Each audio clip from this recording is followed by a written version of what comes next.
So our topic now becomes the issue of the handoff between your innate immune response and adaptive immunity.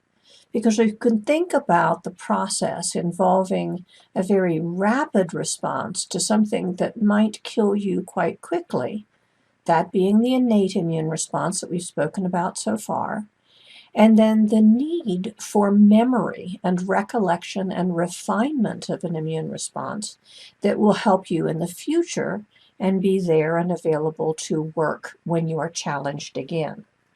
So realize as we move into the bridge between innate and adaptive immunity, you have to think about the fact that my phagocytes are not all created equal. I have those phagocytes that I spoke about in innate immunity that simply came and ate and exploded like neutrophils. But I have another category of phagocytic cells for whom their longevity is extremely important because they need to signal downstream to the adaptive immune response what it is exactly that has happened in the area and how it is that the cells of the adaptive immune response should respond. So this passing off of the information is done by a group of antigen-presenting molecules that you may know either as the major histocompatibility complex, or if we're speaking specifically about the human leukocyte antigens. Realize that these are molecules that are found on the surface of cells in various distributions, and their purpose is to signal to lymphocytes of the T cell category exactly what it is that is going on in your body. So as we look at these molecules in more detail, the ones that we refer to as class 1 have two chains, but only one of those chains is actually encoded in the immunoglobulin superfamily of genes. And that is the alpha chain, which is this very long one here. The second chain, which is beta-2 microglobulin, actually has the function of holding that alpha chain in the position it needs to achieve so that a protein or piece of a protein, a peptide, can be accommodated in a groove that is formed between two of the domains of the long alpha chain. Now, when we think about the distribution of class 1 MHC or HLA, we realize that these are expressed on every single cell of your body that has a nucleus, or indeed used to have a nucleus, like platelets. And so the only cell that really would not have any MHC on its surface is your erythrocytes or red blood cells. The gene products that are referred to as class 1 are called A and B and C. And when I say that they are expressed codominantly, what I'm referring to is that they are worn in copies both from your father and your mother. This is fairly unusual. In a lot of cases, we express only the product of either the paternal or the maternal version of the chromosome. But in this case, I express both. Therefore, if you're thinking about this, the cell surface is going to get to be a rather crowded environment, because if I have one from both parents of each, that means I have 2 A's, 2 B's, and 2 C's, a total of 6 of these class 1 molecules on the surface of any of my cells that have a nucleus. Now, where did those peptides that I refer to come from? Well, if a cell is creating proteins, as cells always do, then those will be transported via a transporter complex to the endoplasmic reticulum where the MHC molecule is being made. And they will spontaneously bind into the class 1 molecules, and those will be transported to the surface of the cell, as shown here. So if a cell is doing what it should be doing, if it's a normal cell, then what would be carried on the surface of the membrane would only be normal peptides made by the normal cell. And of course, as we spoke about before, if your thymus did its job appropriately to remove any things that were recognized by cells that might make you intolerant of yourself, then you would have no cells coming out of the thymus that would be able to recognize those normal self peptides. Okay? Now, we refer to this as the endogenous pathway because the peptides that are being loaded in the MHC are coming from within the cell. Okay?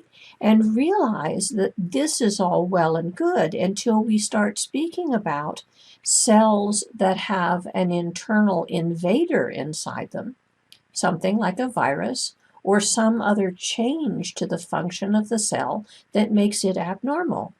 Because then those abnormal or microbial peptides from origin will serve as the target for the cell to be recognized and killed by your cytotoxic T cells.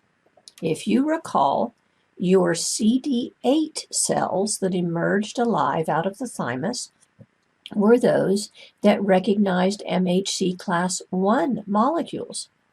So if I signal through this particular device that there is something abnormal going on in the cell, then I am signaling to the immune response that I need to be killed. So I often refer to this as the kill me signal.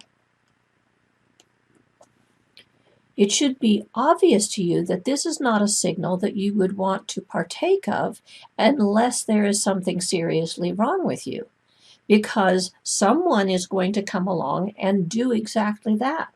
Some cytotoxic T cell will have a receptor complementary to this pair of MHC and peptide, and that cell will indeed kill you. So it should not be a signal that one would mount unless there were a serious alien living inside the cell. Now, as we move into the second category of MHC, realize that this discussion pertains directly to those phagocytic cells who are cleaning up the mess of the inflammatory focus that we created in our previous discussion.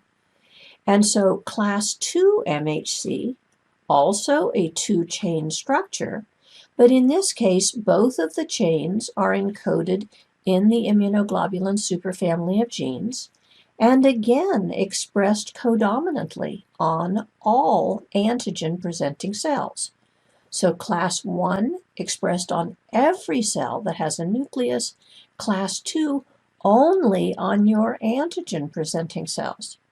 So my macrophages, my dendritic cells, my B lymphocytes, my activated T cells, and indeed endothelial cells can all serve as presenters of antigen to the cells of your adaptive immune response.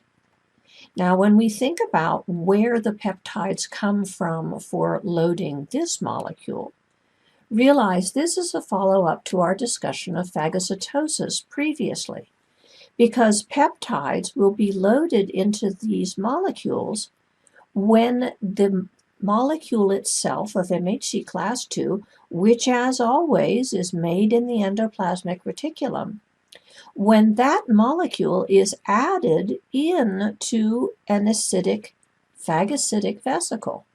Now, remember, B cells are not phagocytic, but they do endocytose the materials from their surface, and so it is still processed in acid, and the function of that acid processing is to remove a blocking chain that occupies the groove when the molecule is first made in the endoplasmic reticulum.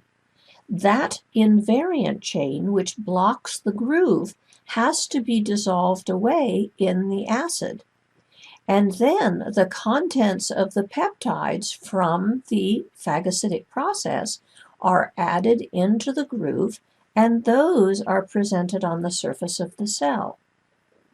So notice that the signal that should be achieved here is not that this cell is infected. This is a happy-go-lucky, self-respecting phagocytic cell who simply went in to clean up the mess of the innate immune response and is now wanting to tell the cells downstream what indeed has happened.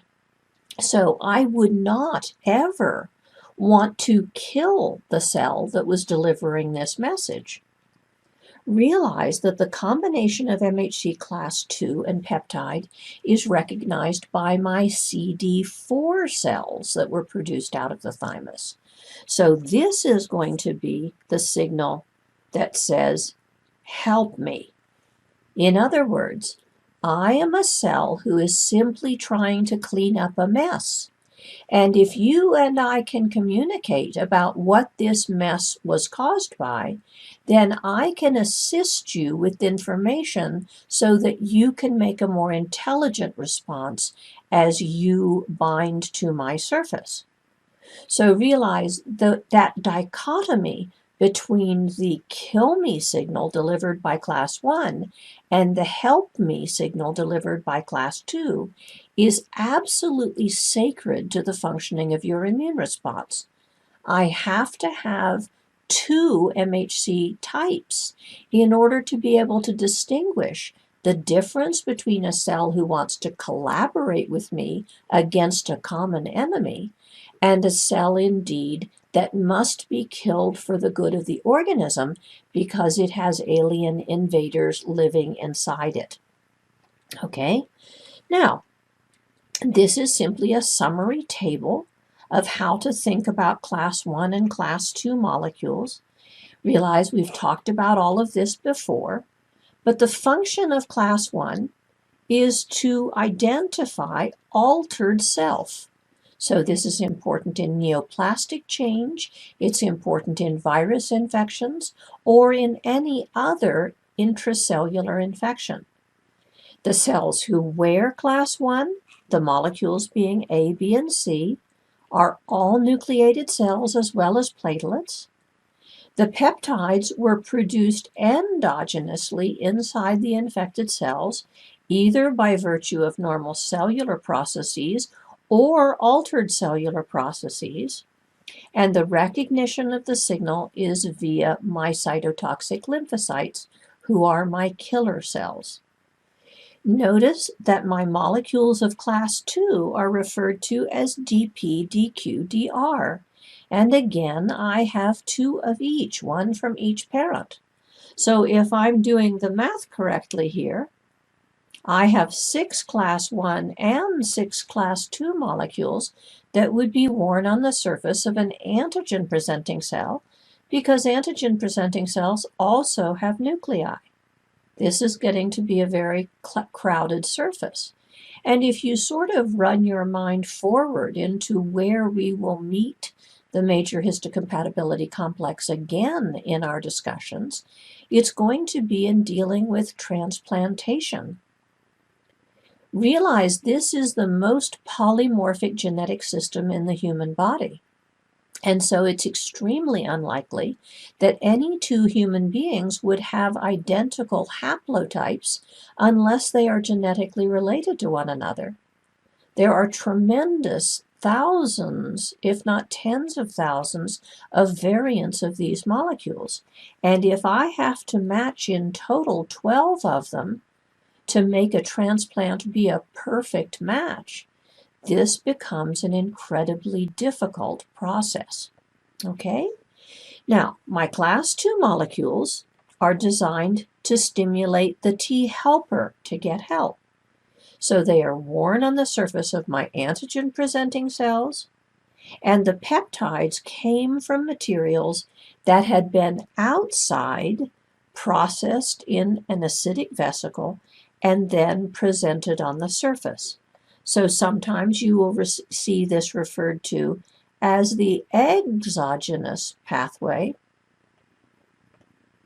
because of the fact that it is coming from outside the cell, being endocytosed and processed before being presented. One of these signals, as I said, is the kill me signal. The other is the help me signal. Okay? So in a nutshell, that is going to be what you need to know about the chemistry of the molecules themselves. Now, what is going to happen as a follow-up for the cleanup of the debris is that my resident phagocytes and indeed my mononuclears that came into the area, they are going to move to the first available lymphoid organ and present that signal to cells who are interested in listening. So the movement, if from the tissue fluids, will be to a draining lymph node that is anatomically draining. If this is something that has happened in the blood, then my next steps would happen, for example, in the spleen.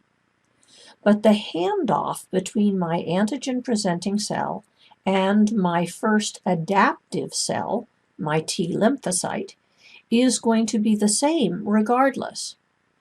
And the signaling, in addition to what we just described with the description of the fitting of the MHC class II molecule for the T cell receptor, in addition to that, the APC at the top of my diagram here is going to deliver other signals that tell the T helper exactly where this process was going wrong.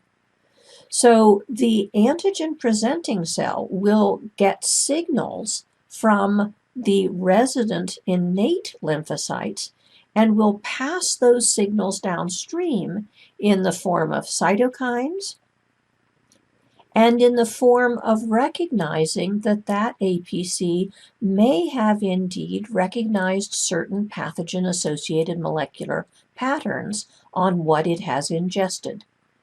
So the APC now is going to differentiate down one of two pathways. We refer to its differentiation as classical and then talk about perhaps a classically activated APC, an APC1, any of those terms are synonymous. If it received its signaling in the context of lots of interferon gamma, which came from natural killer cells in the area, and PAMPs, pathogen-associated molecular patterns, that signified intracellular invaders had done the damage to the location where they were. Now, if you recall, the TLRs, which were found on internal vesicles inside cells, were TLRs 3, 7, 8, and 9. And so if the APC perceives that the damage to the material it has now ingested was delivered in the context of those signals, it says to itself, aha, the damage in this area was caused by an intracellular pathogen, and I need to tell the general of the immunologic army that that is where the injury was coming from. An alien invader hiding inside my cells. If, by contrast, there are none of those signals, the alternative, or what I like to call the default loop, will be activated.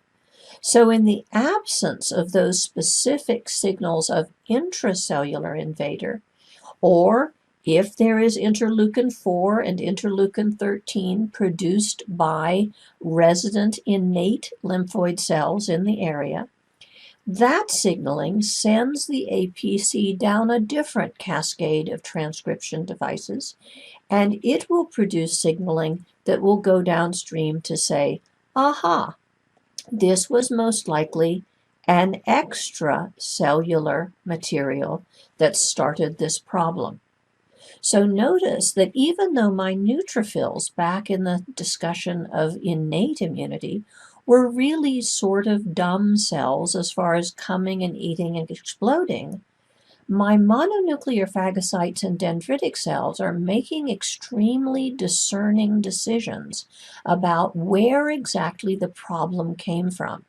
And based upon their analysis of that, they are going to send the signal downstream to the first available T helper cell. Now, we refer to the mature, naive T helper as a T helper 0, okay? And that cell when bathed in the products of either the classical or the alternatively activated antigen-presenting cell, will be induced to undergo a transformation of its own. If it is bathed in the cytokines of the classically activated APC, namely interleukin 1 and 12 and 23, and various other chemokines that we will not mention, then it will induce the change of that cell from a T helper 0 into what we call a T helper 1. And this is going to become the general of the cell-mediated army. And by its activation, it is going to turn on the effector cells of cell-mediated immunity who, on direction, will hunt down those alien infected cells and kill them. So notice, the pathway on the left says APC1 stimulates the transition to a T helper 1, and the result of that is going to be the stimulation of cell-mediated immunity in order to hunt down and kill my infected cells. By contrast, in the absence of that signaling, as we spoke about before, my APC2 will stimulate the transition to a T helper 2, and that T helper 2 is going to become the general of the immunologic army that ends in the culmination of production of antibodies. If you think about how antibodies work, they work outside of cells, and so coating an extracellular invader with antibodies so that it could activate complement and cause its destruction by phagocytosis or lysis would be a very intelligent way to go at managing that sort of pathogen. But at each of these levels, as we'll speak more about later, there are complicated signals not only from top to bottom across this diagram, but also from one of these pathways to the other in a reciprocally inhibitory fashion. So it tends to be true that over time, your body specializes in its production of one or the other pathway. If it's a virus or a neoplasm, it will be the left-hand side, the APC1 TH1 cytotoxic cell pathway that will predominate. If it is an extracellular pathogen, it will be antibody production, beginning with APC2 TH2 and then stimulation of B cells to make antibody. But that's not to say that there are not cases where both of these pathways will be simultaneously or at least consistently both turned on. And as you know, in virus infections that we will speak about when we do infectious disease together, virus infections elicit the production of antibodies, even though from this diagram, I think you would see that my predominant response to get rid of the infected cells would be necessary to have the left-hand side of the diagram turned on. Now, at the end of this process, if hopefully the pathogen has been eradicated, which of course is the goal of any of these responses, I would find that both of these APCs are going to be involved in the continued process toward evolution of the problem. On the right-hand side, my APC2, as you see, is also the source of many growth factors that will be involved in fibrosis and scarring following something like an abscess formation. If I have continued stimulation on the left-hand side, by contrast, I am going to tend to have continued inflammation in that location. And so we'll talk about those mechanisms later on that your body will use to dampen down these responses when they are no longer necessary. Now, as we move from here, what we need to talk about is the communication signals between antigen-presenting cells and T helper cells. As we said, signal 1 is always that binding of the T cell receptor to the MHC class II peptide complex. And that is the one antigen-driven signal in the 3 that I'll speak about.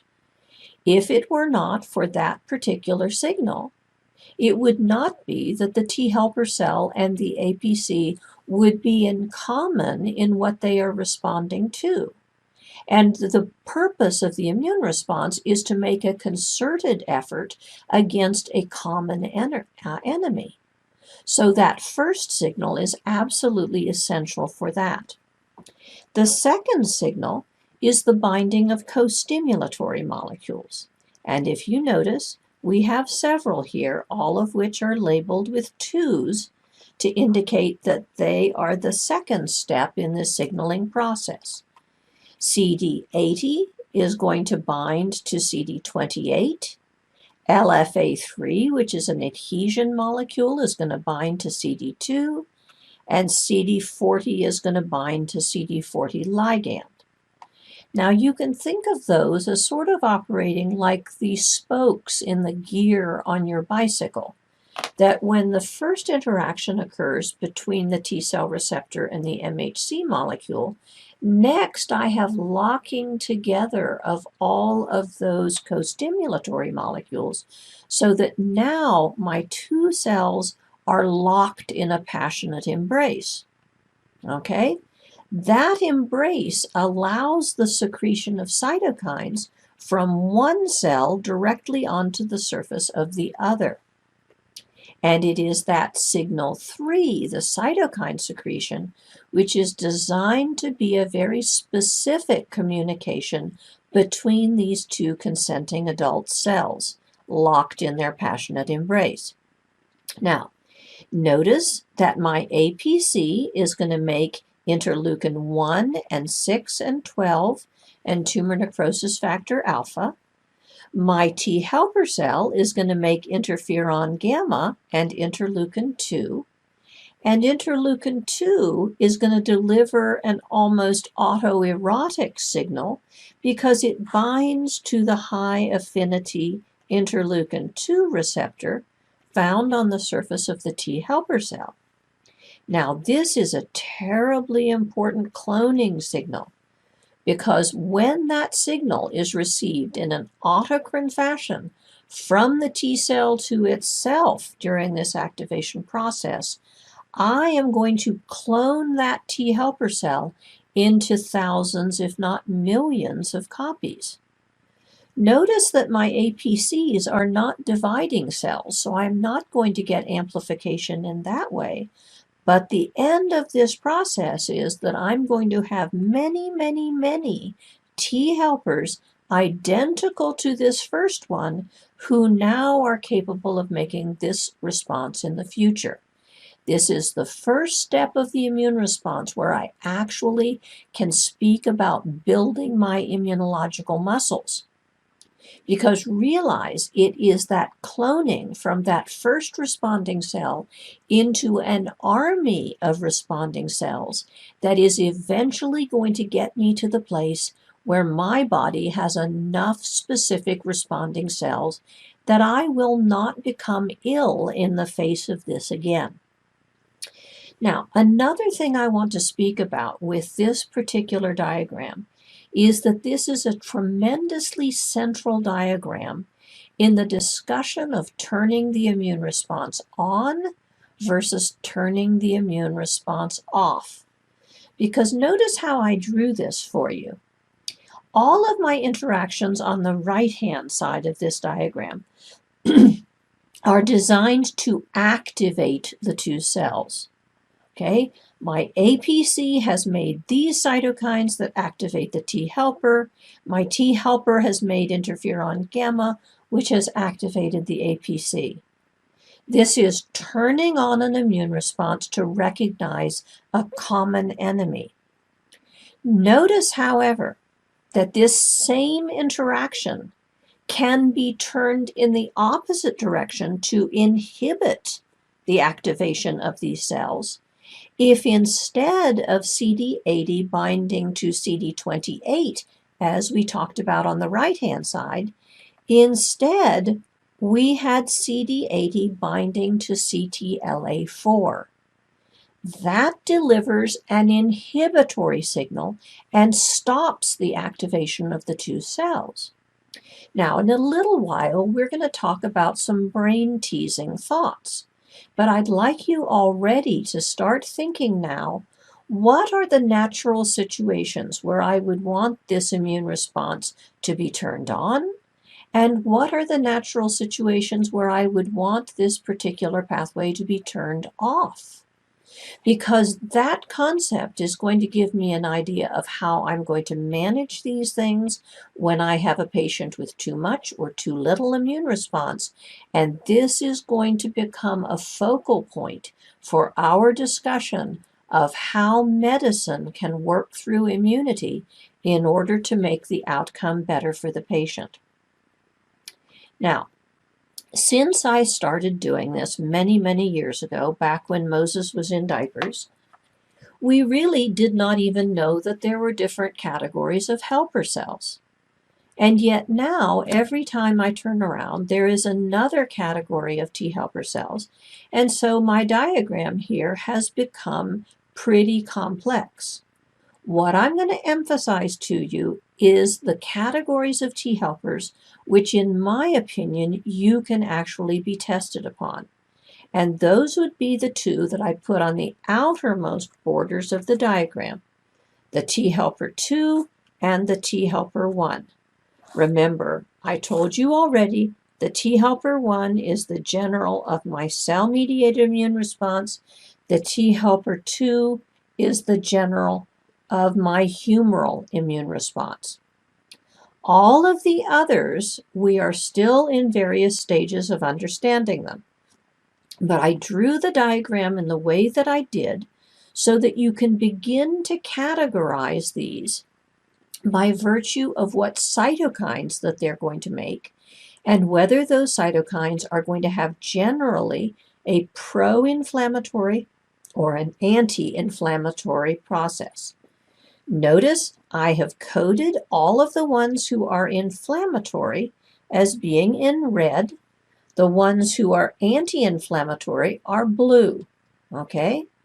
So notice that if I have the production of interleukin 12 being delivered to my T helper cell, my naive one, I will turn on the T helper 1, the T follicular helper cell, and the Th17. So all of those are being called in for activating immune signals.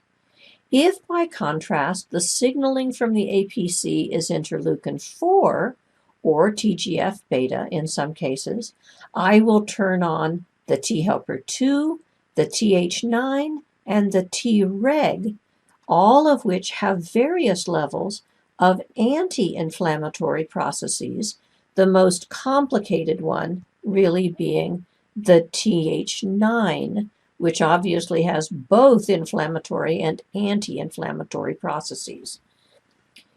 Now, I don't want you getting too anal retentive on this. I simply want to point out that we are truly in our infancy as we understand the immune response. And over your practicing careers, you are going to be able to flesh in this diagram far more than I have here. But notice the key points. It is always communication between the APC and what the APC perceives to have happened in the location of the acute inflammatory response. The reception of signalings through chemokine receptors and the delivery of cytokines that deliver the signal to each of these cells, who then will migrate to that area and respond in the way that they are instructed by the APC. I remember when I started doing this many, many years ago, we thought that mononuclear phagocytes were about as dumb as neutrophils. And yet, if you notice the elegance of this system, it's pretty apparent with what we know now that none of the helper cells would be able to do their job if they were not interpreting extremely complex signals from the APCs which deliver them. Now, in the summary diagram here, I'm going to suggest that you try to get your cytokines committed to memory in order of whether they are inflammatory or anti-inflammatory. And that is why I coded them the way that I did. Notice other than that, you need to know the T helper 1 well. You need to understand the T helper 2 well. I honestly do not think you need to memorize the chemokine receptors or the signal transduction molecules, nor the transcription factors, although in the future we are using each of these to evaluate the characteristics of the cells.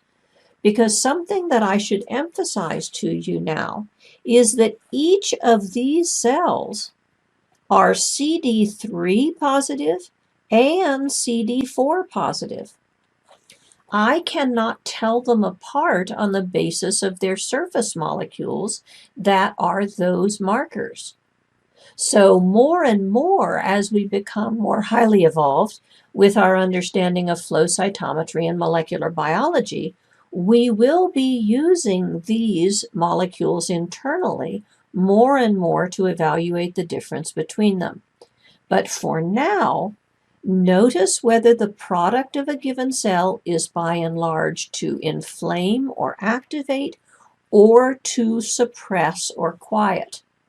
And realize that out of those cells that I did not emphasize with bold print, I want you to remember that there are some of them that we really do not understand fully what they're doing. If I say to you that the Th9 has a function both against tumors and preventing autoimmunity, those are truly two very different things that should be controlled, one would think, by different cells. So we really, truly do not understand this at the depth that we need to. All right, so what have we done in this chapter? We have moved from acute inflammation into the concept of phagocytosis and evaluation of what went on by an antigen-presenting cell. We presented that debris in the context of MHC class II peptide combinations, and we received the signals from pathogen-associated molecular patterns, or DAMPs, and cytokines from innate cells to decide whether it was an intracellular process that began the damage or an extracellular one.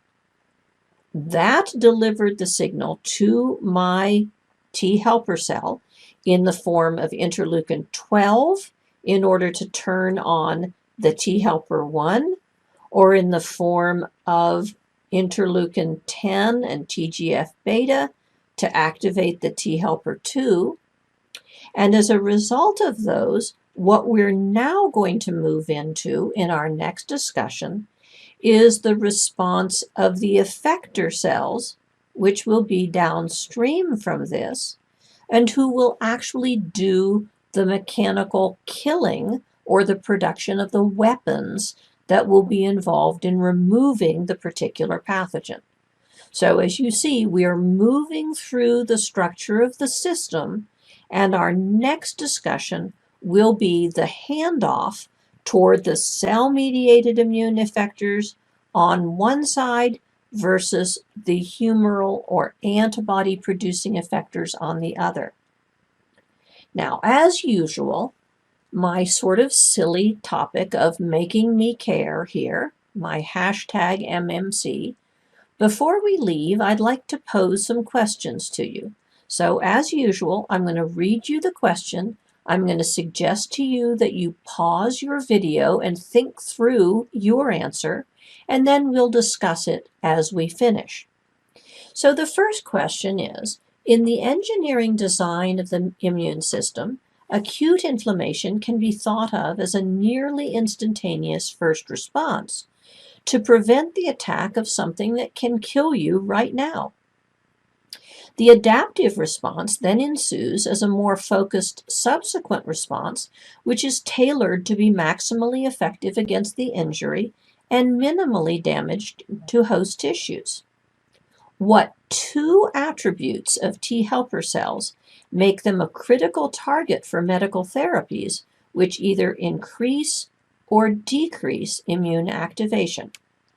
So now I want you to pause your camera, your video. Think this through no matter how long it takes you, and then come back when you have your answer.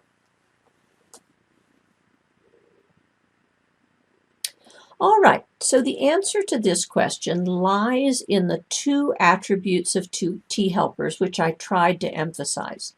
The first one is their ability to clone themselves. That cloning from one responding cell to potentially millions is what effectively builds your immunological muscles. When you get to a density of responding cells, then you can get to the place where your body simply responds without your ever being aware. So one of the attributes is the cloning ability of T helpers. The second attribute I would point out to you is the ability for the same T helper to deliver an activating or an inhibiting signal to the cells downstream. So I can both turn on the thermostat and make more response, or turn it back and make things cool down. You will see in all of our subsequent discussions that this T helper, there's a reason why I call him the general of your immunologic army. He is the guy you need to talk to if you want the army to respond in a different, better way. Talk to the general. I seem to recall a silly ad on TV that goes that way, but it really is true in the immune response. Okay, our second question. Abscesses and granulomas can be considered the two-end pathologic lesions of acute versus adaptive immune responses. If abscesses are made of neutrophils and granulomas are made of T helper 1 cells and macrophages, what does that tell you about the different stimuli which caused their development? I'll let you stop your video and think about that, and when you come back, I will speak with you about it. All right, so if you realize that an abscess is the product of a neutrophil and the bacteria that caused it to infiltrate an area, and the fact that it exploded and created pus, which is dead and dying neutrophils and dead and dying bacteria, then realize what we're saying here is that this is an extracellular microbe that has caused the problem. Whereas if I have turned on a T helper 1 cell via APC stimulation, that tells me it is an intracellular organism that has caused the problem. So the differentiation of the two pathways of important immune responses is all dependent on the type of microbe, which is exactly what you would anticipate would be an intelligent way to control it. How you kill an extracellular bug is a very different process from the way you hunt down and search out things that are aliens living inside your cells. Our third question. Ipilimumab is a new monoclonal antibody which blocks CTLA-4. Based on this information, can you project the clinical situations in which this therapy would be beneficial and those when it would be immunologically contraindicated? I'll let you stop your video and think this through. Start with what you remember about CTLA4.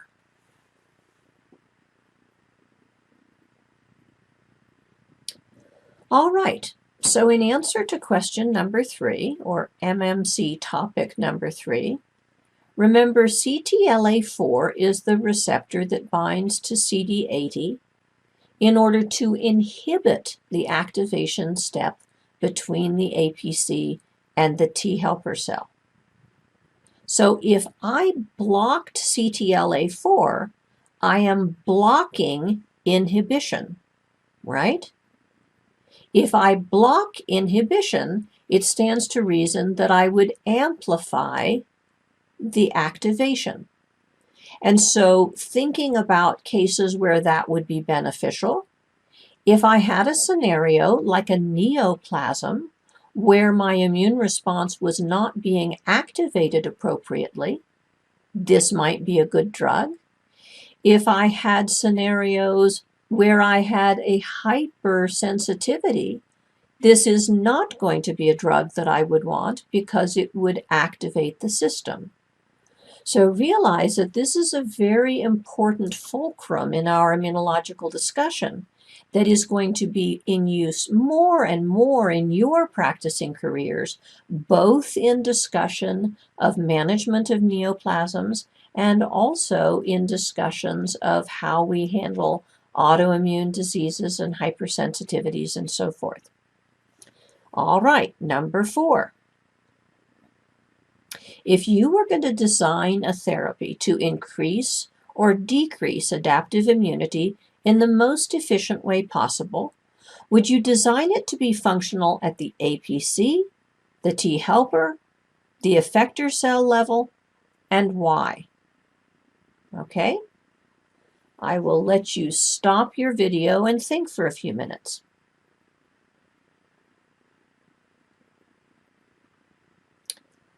All right, coming back with our answer to MMC4. Well, if you think about how the system is designed, it is always true that my APC talks to my T helper cell, and my T helper cell talks to my effectors. That is the flow of immunologic information. The only one of these that has a pivotal approach in causing the cloning downstream is in the general's makeup. The general is the source of all of the cytokines that will cause the cloning of the effectors. So although making the APC deliver the correct signal certainly would be useful, if I want to have the maximum efficiency of discussion of increase in amplitude, it's going to be the conversation at the T helper cell level. And so you'll find when we're trying to find drugs that will work to minimize an immune response, we will find those drugs that stop the cloning or activation of T helper cells. When we want something to happen more efficiently, we will try to ramp up the cloning of the T helper cell. So it's always true from the engineering design of the system that talking to the general is going to be your most fruitful way of changing the outcome for the better for your patient.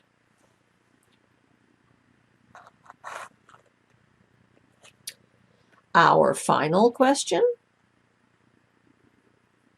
number 5, MMC5. Many cancers exhibit complex abilities to evade immune recognition and destruction. Can you explain why a cytokine profile, including decreased interleukin-2 and interferon gamma, and increased TGF-beta and interleukin-10 would tend to be tumor permissive? I will let you turn off your videos and think about that for a moment, and then I will be back.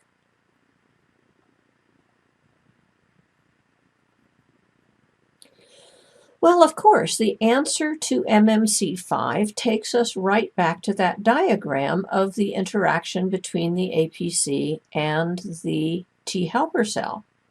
Because these cytokines that are mentioned as being tumor permissive are the ones that are secreted on the APC2 TH2 side, and they have a role in decreasing inflammatory responses. If I wanted to get rid of a neoplasm, I would want to have increased interleukin 2 and interferon gamma, because that would turn on the cells that had capacity to recognize the altered self cells inside the neoplasm. So you will notice that I have given you within this website a case discussion on the use of the new drugs that we have in trying to deal with neoplasia.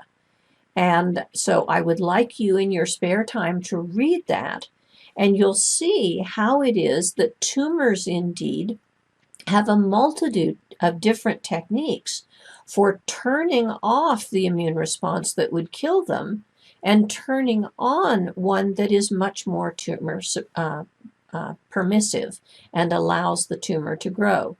If we're going to deal with the cancers in the future the way we should, then we're going to have to understand all of this complex signaling and counteract it so that the patient's own immune response can take over and get rid of that neoplasm without all of the damaging, destructive drugs that we have to use at present. Now, I am not going to read the summary list of things you should have gotten out of this chapter, but please do sit down with this and ask yourself if you can explain the distinctions that are listed in these 6 topics, because they are the important take-home lessons of this particular discussion. So I will leave you with that, and our next discussion will be the one involving the effector cells. First of all, the cells of cell-mediated immune responses, and then those of humoral immunity.